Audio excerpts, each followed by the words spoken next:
Hello, I'm Simon. I'm Greg. We are Cinematic Films, and this is our guide on the best places to elope on the Isle of Skye.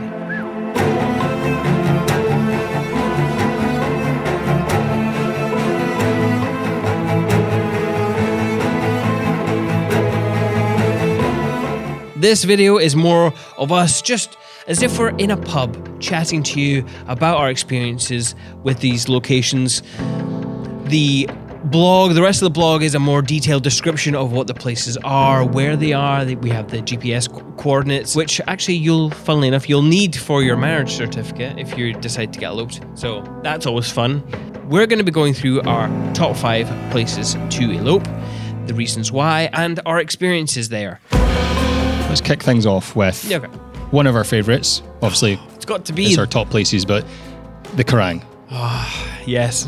I still remember the first time I went. In fact, the shot of us walking over the cliff, remember that Tom shot for us in our very old promotional video? That was the very first time I experienced walking over that ledge and experiencing the grandeur of the Quiraing.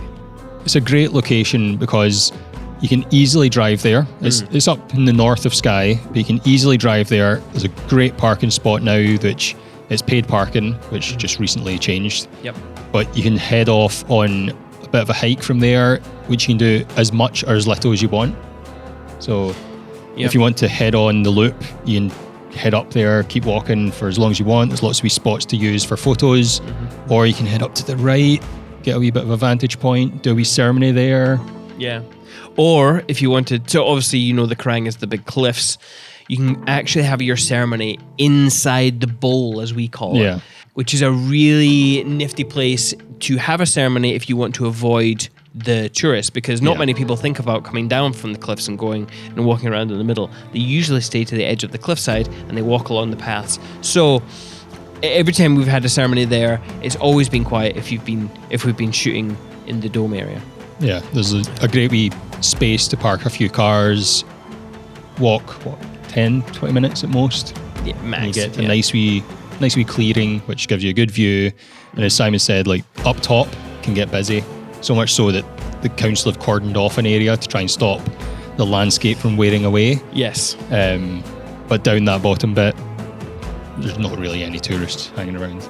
No. Plus you've got a little bit more protection with the wind and the elements. So yeah, it's a good place. One of our favourite places, and definitely has the grandeur, the epicness. So much so that you did a photo shoot there recently for yourself? Oh, I did, yes. Yeah. I'll put some photographs in the blog that you can check out, or I'll link to our blog. But one of our favourite photographers up there is a man called Andrew Ray, and he is a Skye local, and Andrew is just a joy to work with. And when my wife turned 40, obviously I had to share the experience of Skye that I've had the pleasure of enjoying over the years due to my career, but now I got to share with my wife, and she loved it, and we had such a great shoot. So I'm going to jump around a bit here, but if you're up in that part of Skye, then not a far drive from there, you've got the Fairy Glen.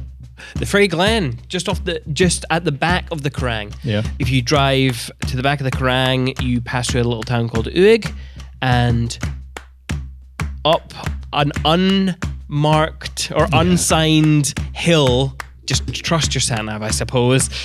You'll go to this very small, narrow, single lane for a while, maybe 10 minutes drive, and you'll come to the Fairy Glen. Funnily enough, since we're talking about photography shoots, other friends of ours called Ollie and Steph, they also live on Skye. My wife and I did a nighttime shoot at this location. So I'll maybe post 1 or 2 images, but it's kind of known for that kind of like very small, it has like a mystical kind of vibe to it. Yeah, there's some stone circles. Stone circles, yes. Who put them there? I don't know. The fairies? Clearly the fairies. But as I see the whole of Skye as a playground for photographers and filmmakers, but the Fairy Glen's like a mini playground because there's just lots of wee peaks that you can just climb up. There's the famous mound that you can scurry through a wee crack and get up onto the top of. And it's just, you feel like a kid again, just running around and climbing on top of things. It's good fun. Plus, it has a really good sunset. So potentially, if you're wanting to visit there, maybe even not for a ceremony, just go at night and maybe even book a shoot. You know, you can get a photographer for your ceremony, but it's good fun to experience and be with people who know the land better, and it's good fun. But you really have jumped around, haven't you, Greg? Okay, so let's go to. I don't know. See, there's no order to these. There is no order. Yeah. I would say. So our next location is Loch Coruisk. Yeah. Now, if you've seen any footage of a boat or mountains and seals, this is the footage from films that we've captured of the journey just going to Loch Coruisk. Although you can walk there, a hike there. Not many people are crazy enough to do that for an elopement. It's certainly an experience to hike there, but you can take the boat. And what is the boat? The boat details, we'll put them in the blog. The one that we've used a lot is the Misty Isle. The Misty Isle, that's right. There is a couple of companies, but we've used the Misty Isle a lot. Yeah, that's probably the fastest and easiest one. The boat ride's an experience in itself. Like, it just adds that bit of adventure to your day. Yeah. And I think this is probably why this location stands out to me, is because there is that experience of going and taking the boat over. And actually, funnily enough, I'll mention this, if you're an Outlander fan, not that they've shot there directly with any characters, but in the main sequence, I think maybe for season 6 onwards, if you see a little boat going over the water, that is actually on Skye, and that is Loch Coruisk. So fun fact there. So it's obviously a good spot for a ceremony, but it's also, there's plenty of stuff you can do there for your couple shoot. Like, you can go a bit of a wander. Recently we went up a bit of a climb with one of our couples to try and get a real high vantage point, and I've seen some other shots from photographers up there as well. Yep, absolutely. Yeah, it's good fun. When you're getting to the ceremony spot, there's a wee bit of a river you have to cross. Just proceed with caution. Those rocks can get slippy at times. They can. I'm not saying I've fallen on my bum once or twice. Greg definitely has taken a plummet into that little bit of water. And while we're talking about this, it's maybe not in the blog, but things to wear when you're out in locations like this.